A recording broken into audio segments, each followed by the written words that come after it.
You're not burned out from working too much. You're burned out from the wrong rhythm.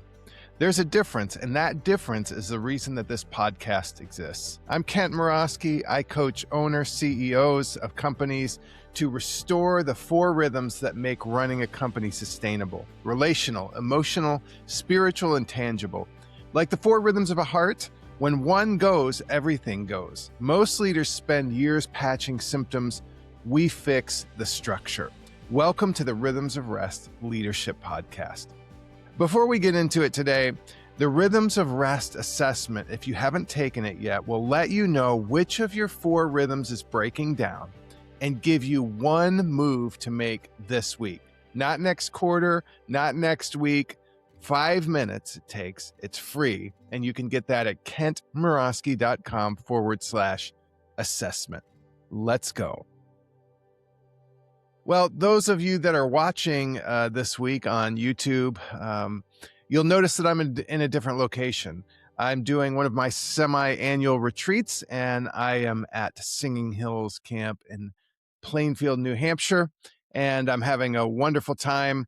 I may go deeper in one of the upcoming podcasts about retreats and the power of them, but for now, just know that I'm in a different place, and it's great to be with you. I'm looking out the window at beautiful mountains and trees, and just really enjoying my time here.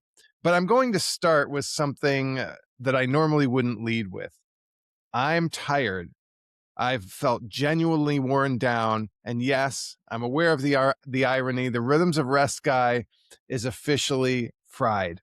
Now, here's what the last several months have looked like for me. I won't go into detail, but I was writing a book and getting that out to my early readers. I was finalizing a 3-hour workshop for executives.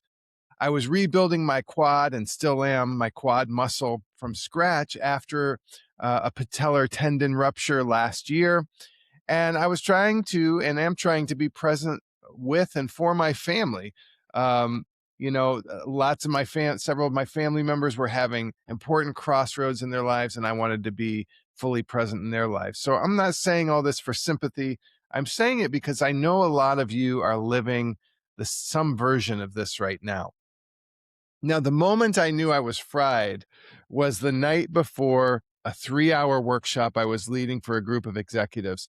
It wasn't just normal speaking jitters. I've spoken many times in front of lots of different audiences, but I was so anxious, not quite crawl out of my skin anxious, but anxious enough where I could feel my chest tightening. And I remember that night I snapped at my wife. That happens sometimes when I'm tired, but this was different. I wanted to bite her head off, and all she did was ask me a simple question. One of my tells is when I start getting irritable with people I love for little or no reason, I know that I need to pull back. So a lot of my deadlines closed at the end of April, and it's a month later, and I'm just starting to come out of that feeling of just being worn thin. Now, here's what I know from my own burnout history 20 plus years ago. I now have a built-in alarm system, and my alarm system was going off. Here's the thing about burnout. It's by the time you feel it, you're already further along than you think you are. And that's not meant to scare you. It's just a wake-up call. By the time you're saying, I feel burnout, you're further along than you think. The good part for me was I knew April was going to be like this, and there was an end in sight. The bad part was at the end of it, I was still fried. And now it's early June, and like I mentioned, I'm just starting to come out of it. Well, I'm feeling a little better now, and I want to help you with some of the things I've learned. I've got my coffee. It's albeit decaf because it's later in the day, and I'm ready to go. Here's how I want to help you. Summer is coming, and I guarantee that many of you business owners and leaders, you feel the same way. Maybe more than you want to admit. You're feeling low energy. You're feeling a bit fried. January through April is a push, and you're into Q2 now, and you're wanting to just slow down a bit. You want to enjoy the weather, you want to be with your family, you want to probably actually take a real vacation this year. But there's another voice, and I know, and you know this voice well, and it says this, something like this: if you slow down, everything falls apart. Well, I want to tell you that voice is a liar, though it's a convincing one at times, right? I want to help you with what I wish someone had helped me with a long, long time ago in dealing with summers. Summers can always be awkward in leadership, whether it's a business, a nonprofit, you're in a senior leadership role, whatever that is. Sometimes both parents are working. If you have kids, they're at home more than they are during the school year, even if you put them in some camps. It can really be a struggle to just know how to juggle everything, can't it? So I know it has been for me. Last summer was a bit of a blur, so I'm not going to use that. It was a blur because I blew out my knee and I couldn't do hardly any of the things I normally do. So I'm just going to kind of write that one off. There were some other things that came out of that, but as far as the summer conversation is concerned. But 2 summers ago, my business was new and, still is. It's 3 years old. And I was trying to push things forward while at the same time spending more time with my youngest son, who was at home for the summer. My wife works part-time, and so we share some responsibility over the summer for being with him. And the summer before that, we'd done great. We went fishing and hiking and riding bikes and playing basketball. But this particular summer, I was trying to work a half day on the days my wife was at work, and every time it seemed to just turn into a full day. I don't think we went fishing once. I missed a lot, and I don't want to do that again. I only have a few more summers with him, and I want to make sure I'm fully engaged and fully present to the degree that I can be while still maintaining the things I need to maintain. So here's the thing I had to reckon with. I pushed through that summer and some other summers when my other two kids were growing up, and it really changed nothing. Did you ever notice that? We can just push through things and keep going the way that we have been going, and it really doesn't do anything because there's something larger at play with certain seasons that we need to recognize. Okay. um, you know when I pushed through that summer 2 summers ago, the business didn't explode, it didn't decrease either.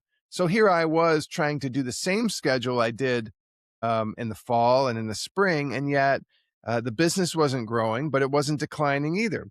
I didn't hit some milestone that made those hours that I sacrificed with my son worth it. I just missed it.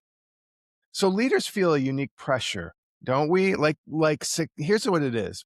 We think that success or failure of everything rests on our shoulders, and it doesn't. It doesn't all rest on our shoulders.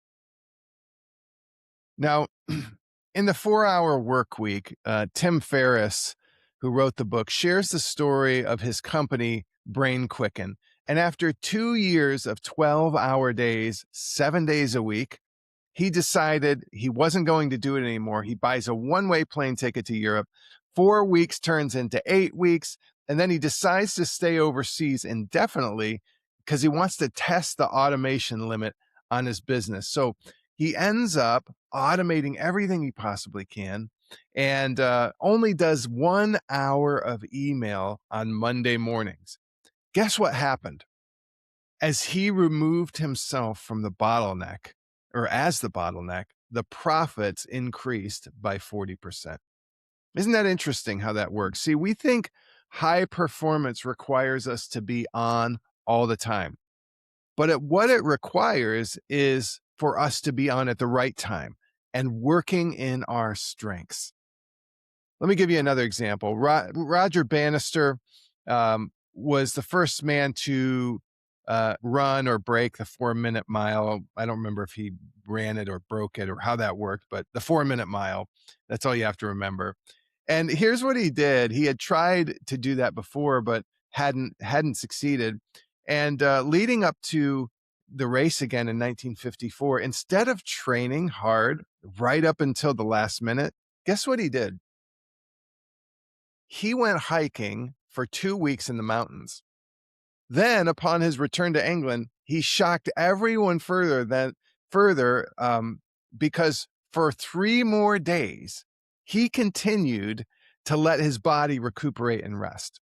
Finally, just before the race, a few days, he re-engaged with a few short workouts, and he felt so rested. It was more rest than he had had in a long time. And guess what happened when the day of his race came? He smashed the record and he became the first man to run a 4-minute mile. According to performance coach Steve Magnus, he says it this way: in training, we stress the system. In rest, the body and the mind make sense of it. Rest, therefore, isn't quitting, it's preparation. I want to tell you about a Wednesday afternoon in 2014 where this scenario, or this faulty narrative that rest is quitting, or by resting, I'm going to sacrifice something that I can't get back, or that I have to keep pushing because I'm going to lose something if I rest. I want to tell you how that broke for me on a Wednesday afternoon in 2014. At the time, I was leading a small church that we'd planted or started 4 years earlier in Cambridge, Massachusetts, which is one of the hardest places in the country, if not the world, to to do that. There's a number of reasons that make it so difficult to do, but it was going okay, and it was really hard. It was one of the most difficult things I had ever done, but we were getting ready to prepare for a grand opening at the time. And what that meant is a whole lot of work. We were raising 35,000 extra dollars, which fell on me and was no small number at the time for a small congregation. It took hundreds of hours of labor, and this was all happening while I was still leading the church and while I was working part-time for the city of Cambridge as an urban youth worker to make ends meet, and most importantly, trying to be a good husband and father. Well, Wednesday afternoons had always been a replenishing time of set aside for just reflection and prayer and stillness. And that particular Wednesday, my prayer list was anything but still. Every item on it felt urgent, and none of it could wait. I needed answers to the things on that list, and I needed them fast. Well, with each prayer, I felt my anxiety level climbing. Okay. And it was climbing back towards a level I hadn't felt since my nervous breakdown 12 years earlier in 2002.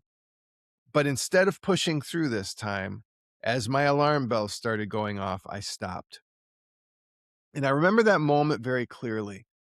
As my anxiety grew and my chest tightened and my heart started pounding in a heavy way, I felt like another breakdown was imminent.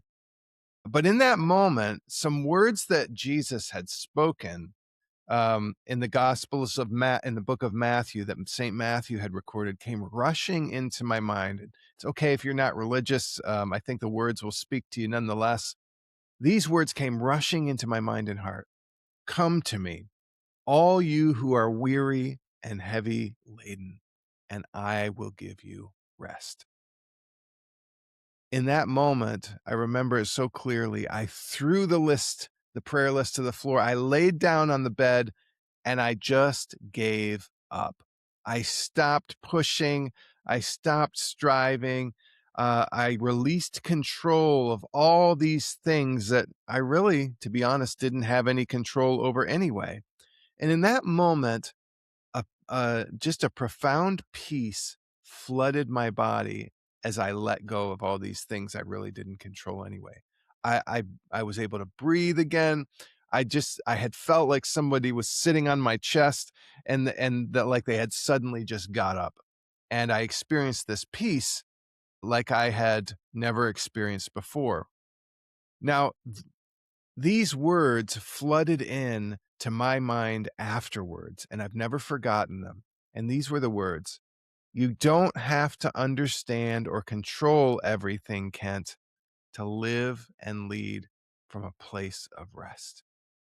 It was like they just sounded out in this blaring sort of way in my mind that I can live from a place of rest if I would just give up control. I still feel anxiety sometimes, and I still feel the grip to pull tighter or to hold tighter. But what changed is I no longer try to white knuckle the outcome. Outcomes are future based the vast majority of the time. And as far as I know, not one of us can see or control the future. So when we live in the future, it creates anxiety. A pastor friend of mine, Joshua Finley, puts it this way, and I've never forgotten this: look ahead, but don't live ahead. Looking ahead, that's wisdom, planning, preparing, that's leadership. But living in the future, that's when anxiety increases. And that's just anxiety waiting to happen. Now, back to the summertime. I want to wrap this up and tie this together. Lying on that bedroom floor in that moment that I just shared with you taught me to rethink summer, among other things. Though business doesn't stop, and for a few people it may increase. In fact, for my friend Phil, who is the executive director here at this camp where I'm doing my retreat, um, things ramp up in the summer here. So I know that business doesn't stop, and for some of us, summertime can't slow down. But for the vast majority of us, for many of us, summer is a time to recharge. Okay, it's time to recharge the batteries, and I've learned three things that have helped me about summer. I call them the 3 R's, and they're not productivity hacks; they're invitations for us. So I want you to think about these three things that are going to help you just slow down without losing momentum this summer. First of all, rethink what's important. Take some time. Summertime, the season itself is asking us this question: what's only available right now that you don't want to miss? There are some unique opportunities this summer that you do not want to miss. Not in a vague philosophical way, but specifically name those opportunities. Is it time with your kids? Is it just some time to catch up on some reading, some fiction that you want to do, or take walks while the weather is nice, or go away on a trip with your wife, or whatever it might be? Specifically name it. For me, it's the kids. It's the margin that lets me think clearly. It's going on walks. Although I do that all year round, I especially enjoy it when the weather's nice. Business tends to move in quarters, but life moves in trimesters. So if you have school age kids, your rhythms need to move with that reality, not against it. So I like to reevaluate my schedule as a result. And that's number two. Our number two is reevaluate your schedule. See, your calendar doesn't know it's summer. You have to tell it. And I find that life moves in trimesters, especially if you have children and with the school year. So it's January to April, May to August. Summer kind of doesn't start in May, but we're thinking about it. And then September to December. So as the season shifts, your schedule actually has to shift with it, or you're going to find yourself in September asking where the summer went and not feeling energized. This is tangible rhythm work. It's practical, it's real. It's not just the intention to slow down, it's the actual structural change that makes it possible to slow down. So let me share a story with you and tell you about Jesh. Um, Jesh is a business owner and one of my coaching clients. And he always wanted to take Fridays off since he started his business. For him, Sundays are not a day off, they're a work day. And he wanted to have a full weekend. And so by the time he hit Monday, he never felt quite fully recharged, because he realized, and part of it was the framing in his mind, that Sunday wasn't a work day. He's very involved in his church. He's an elder, and their services are at 4 p.m. And so he spent Sunday mornings working and getting ready, and then Sunday evenings with church responsibilities. So he'd go into Mondays not feeling refreshed or energized. So we talked through it. And finally, I just said to him, I said, Jesh, what if you just tried it for the summer as an experiment? What if you just took Fridays off and tried it as an experiment and see how it goes? Well, something about that freed him to do it, the fact that this wasn't some permanent decision he had to make right away, but he decided to try it for the summer. He loved that idea. And here's what happened about halfway through the summer. Halfway through the summer, he landed two new high ticket retainer clients, the kind that he actually wanted and loves to work with. And his revenue increased by 20% without even trying by the middle of the summer. So get this. By the middle of summer, he hit his revenue goals for the year nearly 6 months early while taking Fridays off. It's a great story, isn't it? And I think it just speaks to the fact that we think that it's our effort that moves the needle. It's our effort that's going to change things. But many times it's actually what we don't do because it forces us to rethink the way that we're doing things. And often when we just let off the gas a bit and leave ourselves some space and margin, things tend to come to us. Or we have moments of clarity where we have ideas that we wouldn't get if we were just pushing and pushing and pushing. I wonder if that could be you. Parkinson's law says that work expands to fill the time available to complete it. So if you take Fridays off or you lessen your hours for the summer, you'll finish your work with the time allotted. If it's Fridays off, you'll finish your work that you need to finish by Thursday at closing time. I guarantee it. The third R is this: ruthlessly eliminate. So we've got rethink what's most important, reevaluate your schedule, and then ruthlessly eliminate. Say that fast 3 times. Okay. So summer naturally presses us to change our pace, doesn't it? We've got kids home, we've got vacations happening, other things going on that normally don't happen other times of the year, things we want to do. The energy that was high in January is low by the time we get to summer. We're in need of a break. So why not, instead of fighting it, why not use it? Why not obey the season, so to speak? Kind of like Sprite says, obey your thirst, obey the season. See, summer, I believe, is time for experiments. It's time to try things differently. What could you stop doing? What could you hand off or delegate? What would happen if you gave yourself one less meeting this week? Because I guarantee this, none of your staff want another meeting in the summertime. The real question isn't, can I afford it? The real question is, what is this actually costing me? Okay, so we've got our 3 R's. I want you to take some time to sit with those this week. I'll give you a reflection question, and an action step at the end. But here's where this lands in the Rhythms of Rest framework.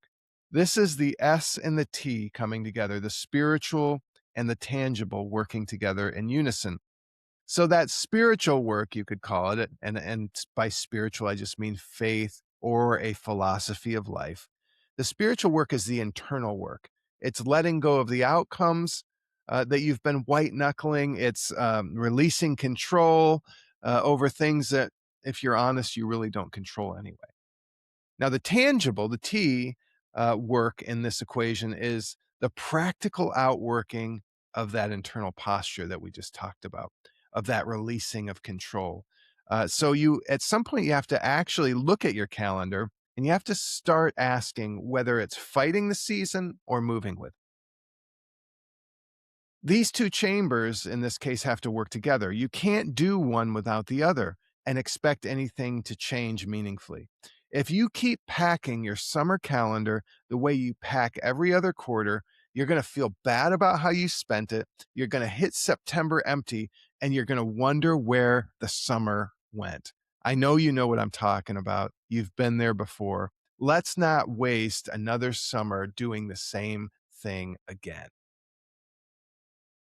Now, each episode, I give you what I call a rhythms check. It's a moment to focus on one of the 4 rhythms, or 2 sometimes, that are working together in unison. They all work together, but we like to pick 1 or 2 to focus on. And then an action step that you can take in the next 24 to 48 hours, along with a reflection question to help you go deeper. This is where the podcast stops being something you just listen to and starts being something you implement. So if you're in the car, sometimes what I do when I get to an action step is I just tell Siri to take a screenshot. So get ready to tell Siri to take a screenshot. You can go back to it, see where the timing was on the podcast, and write this down later when you're out of the car. So the chambers featured this week, spiritual and tangible. Here's your action step for this week that I want you to take in the next 24 to 48 hours. Your calendar does not manage itself, and it needs a fresh set of eyes every season. And so before we get into the heart of summer, right now, before June hits, I want you to find 3 places where you're scheduled against the grain of summer, okay? It could be a meeting that you could move or just cancel. It could be a commitment that you could shrink, or it could be a margin that got filled out of habit. I want you to just pick one of those 3 things and adjust just one in the next 24 to 48 hours. What meeting could you cancel or move? What commitment could you shrink? What could you delegate? What did you just fill out of habit? Just make one move in the next 24 to 48 hours. Now, the reflection question for this week is this: where in your schedule right now are you fighting the season instead of working with it? And what would it actually look like to stop? So, where are you fighting the season instead of working with it? And what would it actually look like to stop? Well, listen, I want to hear from you on this. I genuinely do. So reply to this episode, leave a comment on YouTube, send me a DM, or just respond to the email in your inbox if you're subscribed to the Rhythms of Rest newsletter, and tell me one thing that you're going to adjust to join the rhythm of summer rather than fight against it. Listen, I'm rooting for you, and I truly hope that you'll take just a little bit of time to implement those 3 R's and to pick one thing that you can adjust in the next 24 to 48 hours. You will not regret it. Well, one more thing before you go. Every other week, I send out a newsletter to leaders who are done reading things that make sense on paper, but don't hold up when Monday hits. So each issue of the Rhythms of Rest newsletter shares a story, shares some insight, and goes deeper on one or two of the 4 rhythms and what it actually looks like to build from a place of rhythm rather than balance. It's absolutely free. Just go to kentmorosky.com/newsletter. I'll see you next time.